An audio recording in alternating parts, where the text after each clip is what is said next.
this week's bonus interview is a perfect follow-up to Sean Kanan, who was on soap operas.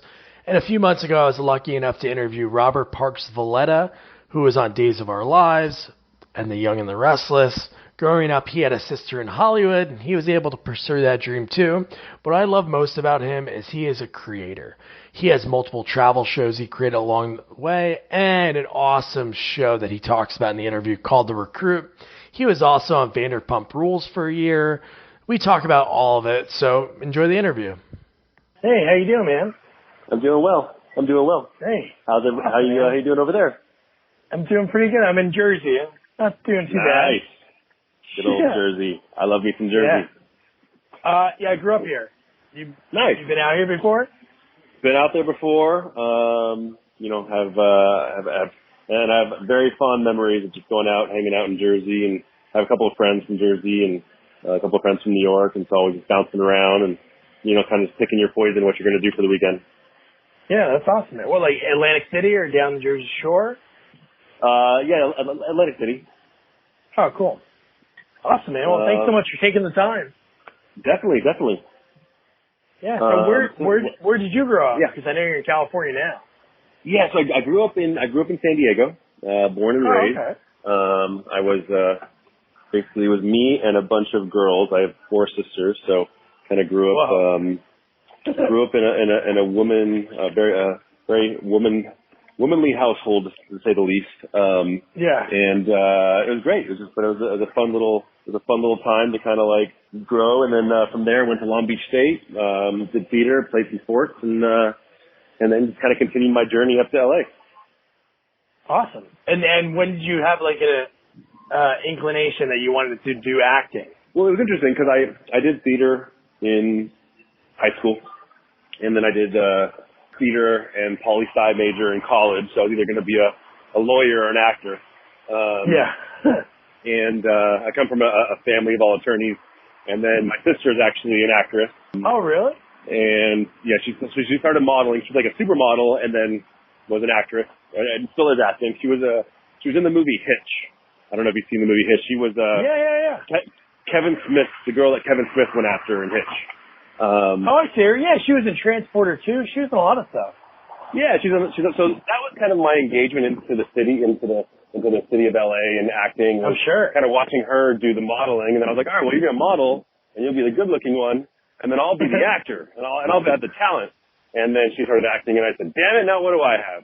So that kind of was the relationship that we've always had, and we always support each other, and it's kind of it's always fun when you have a sibling in the industry, because we get to kind of bounce things off each other and support each other, and the town's tough, so when stuff gets going, you got to stick to your family. Yeah, at least she can understand where you're coming from, because a lot of people, I talk to a lot of people and they say some things, and I'm like, I get it from like an outsider, but I'm sure there's like different kind of lingo and things that you deal with that people won't understand. Yeah. I think the biggest thing that we both understood, and the biggest thing I learned from her, is that fame is not real.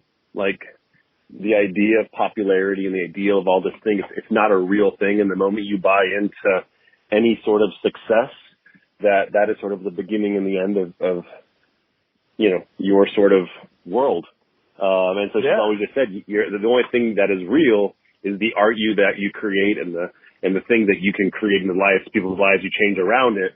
And if you can actually make impact in those things, then you're actually making it. And so I have this, I'm actually in the process of writing my first book, called, Making It, the art of actually making it, and just plays on the whole subject of, as creative, there's only one thing we can make. If you're a singer, if you're an actor, whatever it is, it's not the money or the fame or other things that comes with it. It comes to the actual it that only you can create, just like yourself. You're a creative, you wanted to create something, and so you created this podcast. That's making it. Oh, yeah. If you're a singer, as a singer, you can have to keep making as many songs as you can, but making it is an actual thing, and you have to make that it over and over and over again. And that's the only way to gauge your success. And that's kind of our version, of making it, her and I, and it's just, just keep making it, and then eventually it's, you can gauge your own success. So Yeah, and you've done a lot of things like going up and down your IMDb. I'm sure it's not 100% accurate from what I found talking to people. But yeah, you've got so many different things. You host. I don't know if some of these are right on here, but what was your first job in Hollywood? Oh gosh, I can't tell you my first job in Hollywood. That was actually that's my late night talk show reveal one day deep down the line. It's a really funny story of what happened. I was an extra on something that I did not know I was an extra on, and then I walked off set. Anyways, long story short, that's a little preview for that. But anyways, the very first thing I ever did, my very first role was Ugly Betty, I believe, or no, CSI New York. Wow, circa high school, it feels like.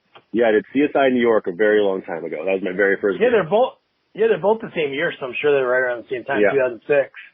Yeah, and that was sort of, basically I was jumping in the first year of acting, and then got those two roles right out of the gate. And it was small roles, obviously, like everybody is, and then that's kind of, sort of the beginning of the career.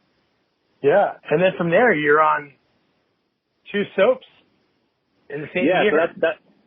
So I bounced around. I was actually on 3 soaps that year. Oh, there's 3? Okay. They only have 2 on here.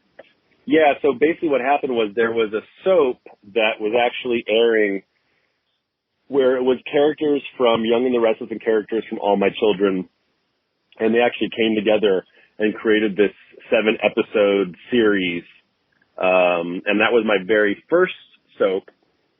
Then from there I went to Young and the Restless after that, and then Days of Our Lives and all those things. So yeah, it's kind of that's sort of the training ground. Soap acting is the hardest acting you'll ever do as an actor, hands down. Ever. I bet, because there's how many I couldn't even guess, but I know there's new episodes every day.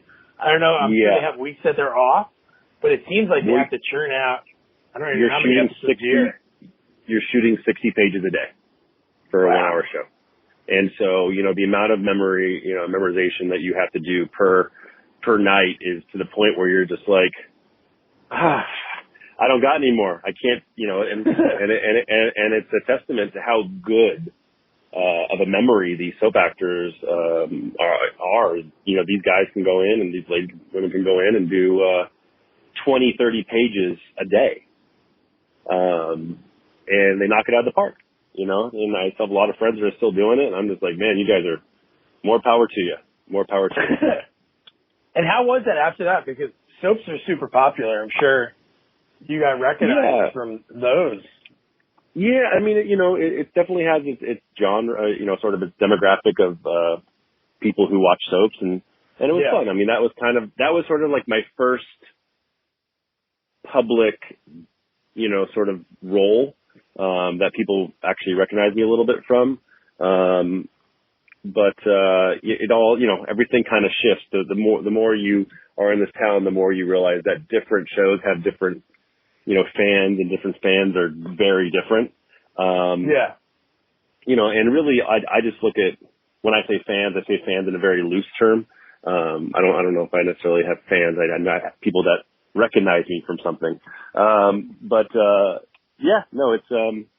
It's interesting. The whole world of people recognizing you is kind of funny.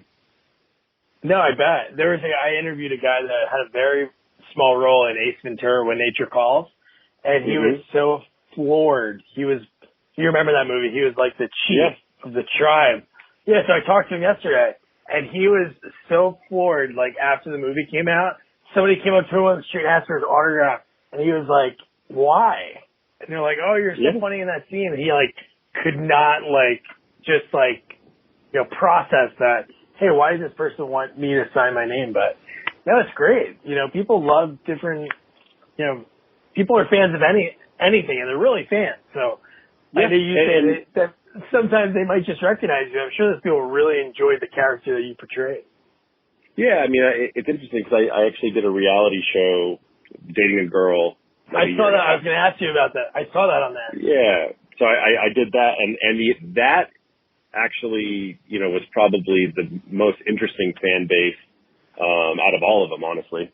And that was kind of like, oh wow, like this you don't realize how many people actually watch certain shows until you're like, oh wow, a lot of people watch that show. Yeah. And that was a whole different level of people recognizing you, and a whole different, fan base of people recognizing you. And it's a little different being an actor compared to doing reality television, because when you do reality TV, they think they know you, Yeah. and acting is a role. So you always have that little barrier. How was that? So, like that whole experience, like being filmed like that? I know there's obviously some, cutting room floor stuff to it, but. Yeah, I mean, it was really interesting. In the end, I did the show. I didn't want to do the show. I really, really did not want to do the show. And I did it because my girlfriend, who I was dating, she was just like, it would mean the world to me. And I said, I trust you and I'll jump into your world. And yeah, I did it. And it was sort of like, it's definitely like putting your relationship on under a microscope, and it's crazy. For me, I know who I am. I know I was the most reserved version of myself, because I was so worried about saying anything or doing anything dumb or stupid that I just kind of just held back. When in the reality, what I should have done was just probably loved on my girlfriend like more and show more, but I was just so afraid of doing any little thing wrong or thing, just because it's reality. I never done reality before, so it was definitely really interesting learning scenario and situation, and yeah. No, it's like being, like you said, it's like you're in the moment. It's like watching professional sports. A guy reacts, a manager reacts in a way, and people are like, oh, why would you do that? Same thing with a reality show. But in that same circumstance, that person that is like criticizing you. And that's what it is, like social media. Like, I'm sure you get that from maybe when you were on there.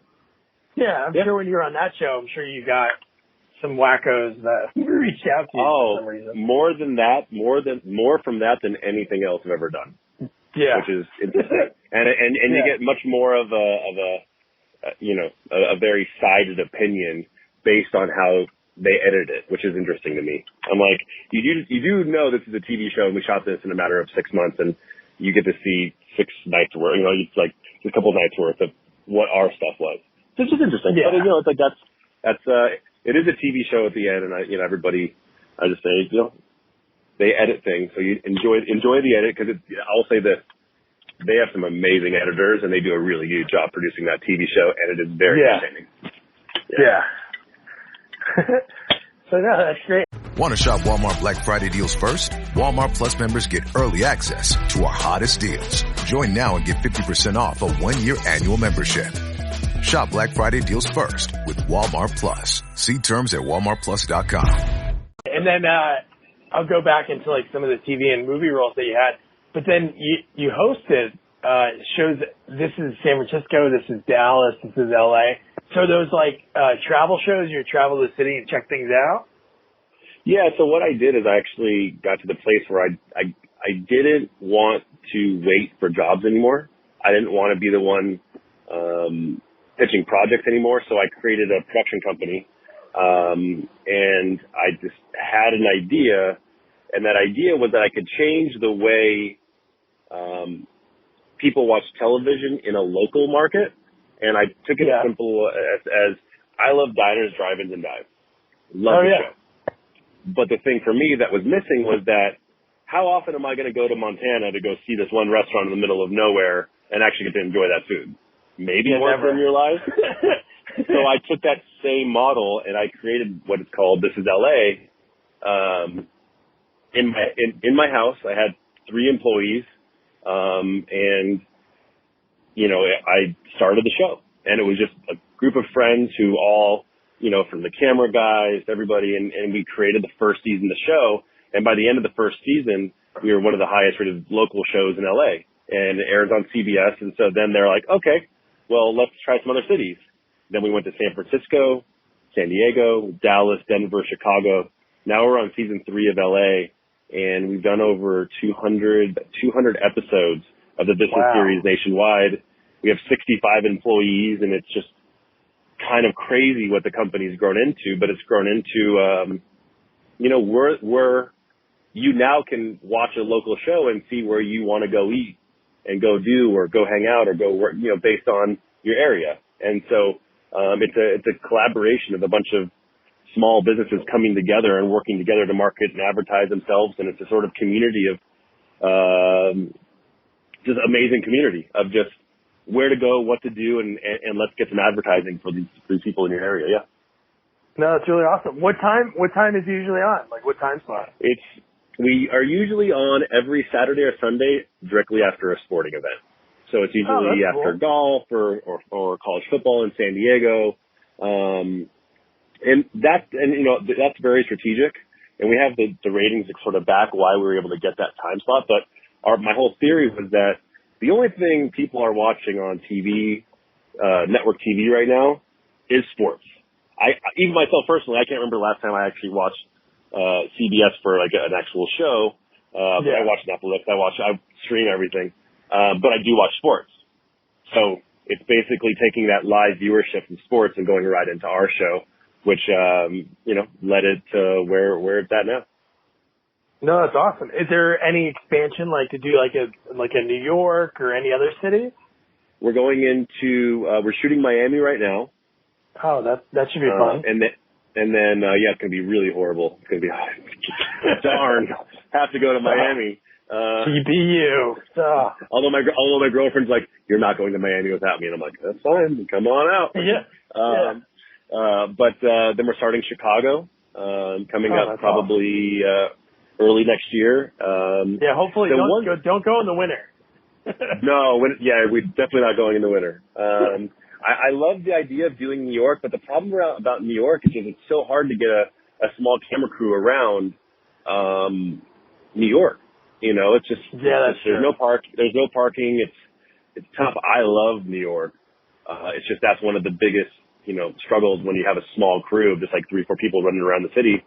It's trying to figure out that, unless you see a full camera crew in the subway running around with you, but yeah. Do you host all of them? Not anymore.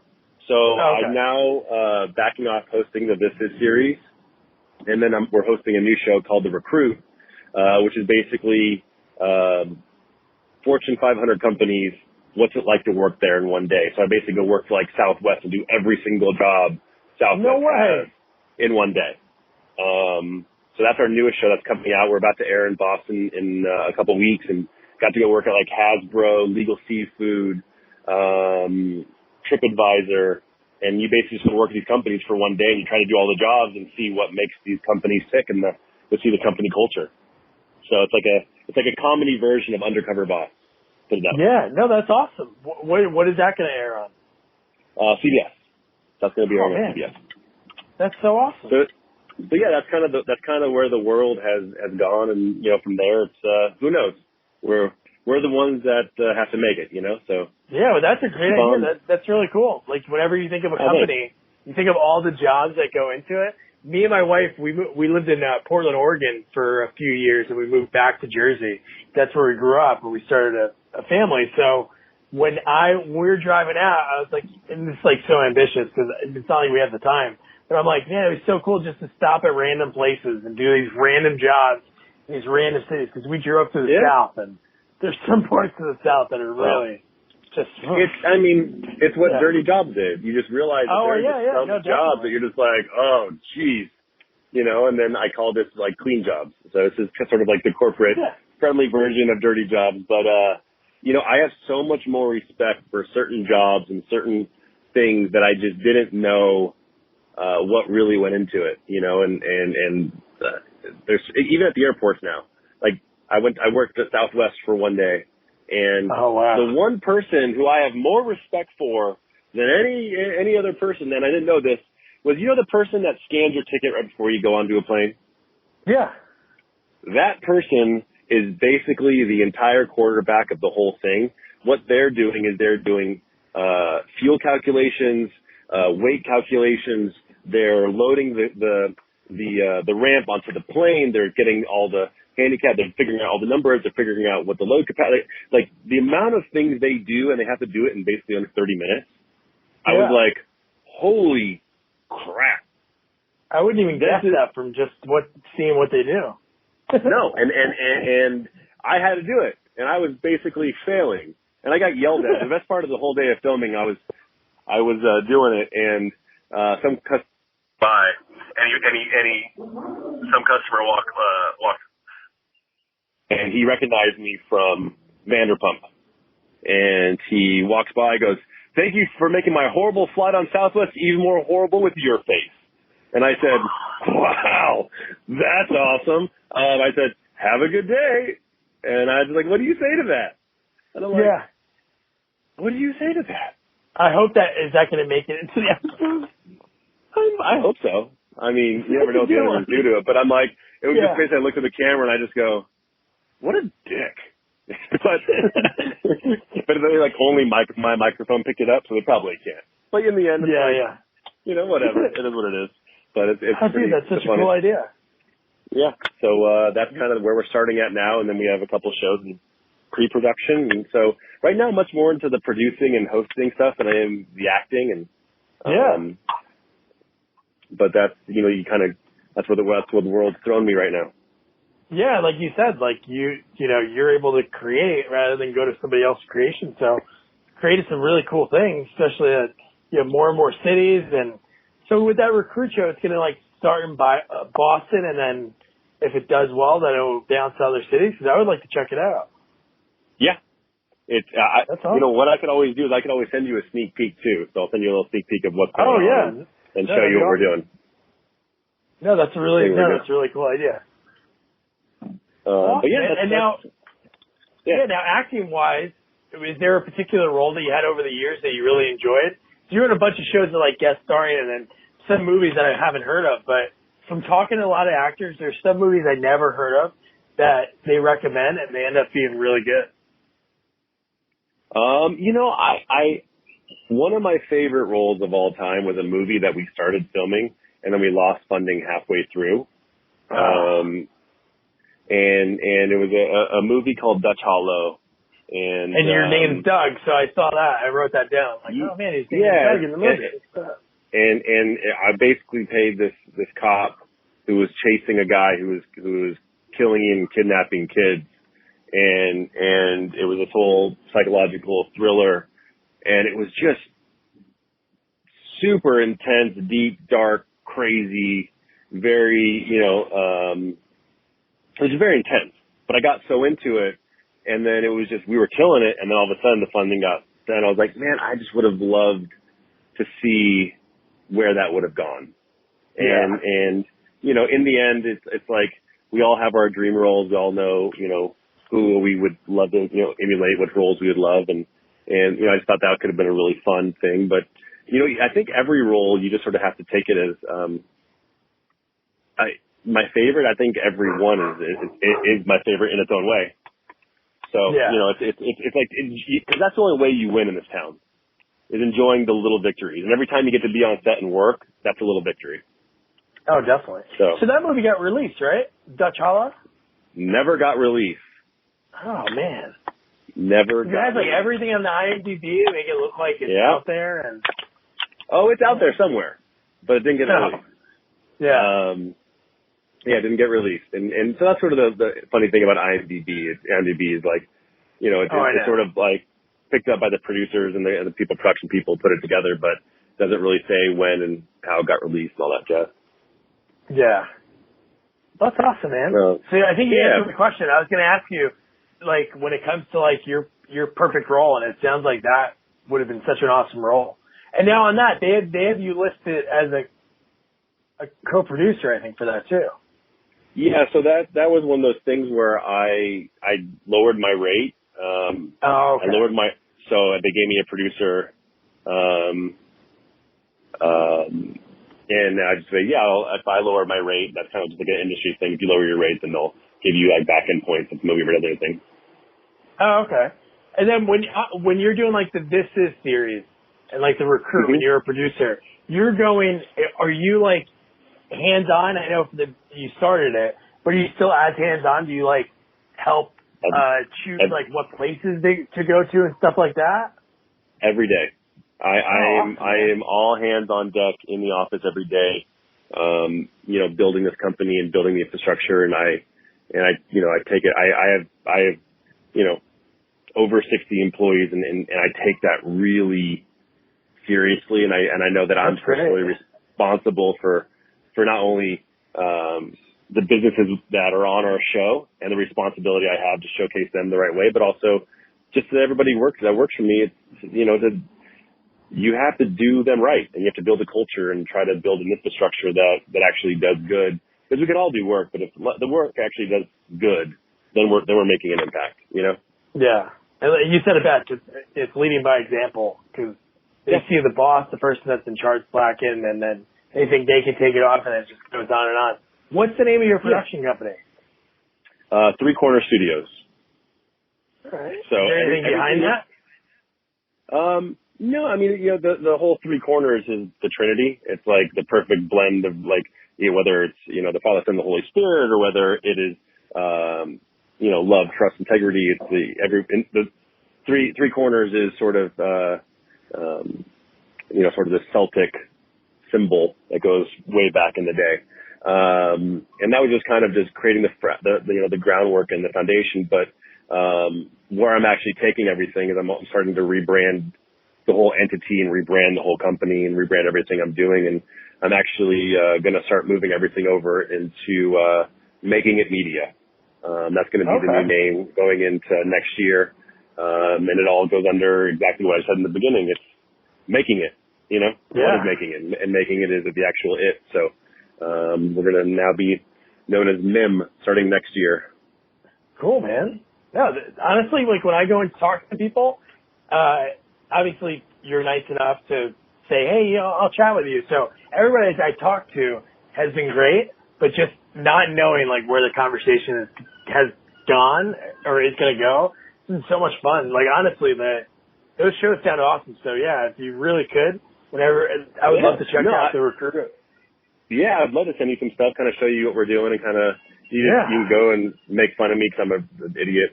I just walk around. I always walk around. I think that's I think maybe the way you're raised, I think that's great that you can, there's humility and you can put yourself in those roles, and it's great when people can do things like that, put themselves in that situation.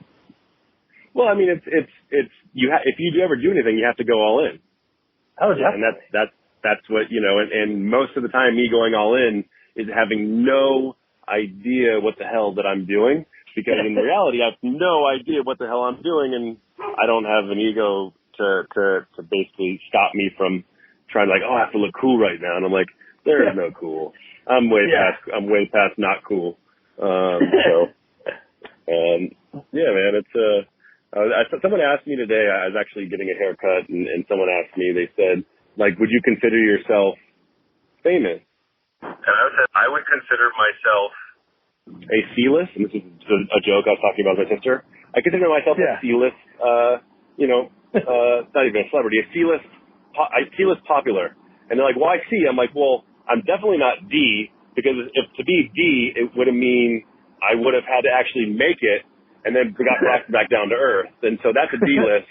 And then, so I feel like a C is, a couple people know who you are, and that's cool. But you're still not the B or the A, so it's kind of a. Well, now everybody's gonna know you. All those companies you go to, that you'll be the talk of when that episode airs. Those people that you worked with, they're gonna tell your families who you are and how great you are and stuff. So you build a community. Yeah. Well, Rob, thanks so much for taking the time, and I wish you all the best, and I hope that those shows I'm able to watch regularly. Yeah. I think there's one episode up fully, which is the This Is LA Dating. We have that up on YouTube if anybody ever wants to check it out. And it's actually with my ex-girlfriend and all the cast of Vanderpump Rules, so that's kind of funny. Okay. Oh, I see it on here. Yeah, I'll put the link in the episode, in the notes and stuff. But awesome, man. Well, thanks so much, and have a great rest of your night. Have a good one, brother, and I'll talk to you soon. Man, Rob was great. Follow him on Instagram at Robs Valleta I'll put the link in the notes, but it's ROBS and his last name Valletta, Valletta. Along with his IMDb, I'll put in the notes too, so you can follow a lot of the cool projects that he has. And don't forget, next episode, we're watching Karate Kid Part 3, and it's free on Crackle. So get cracking on Crackle. Good night.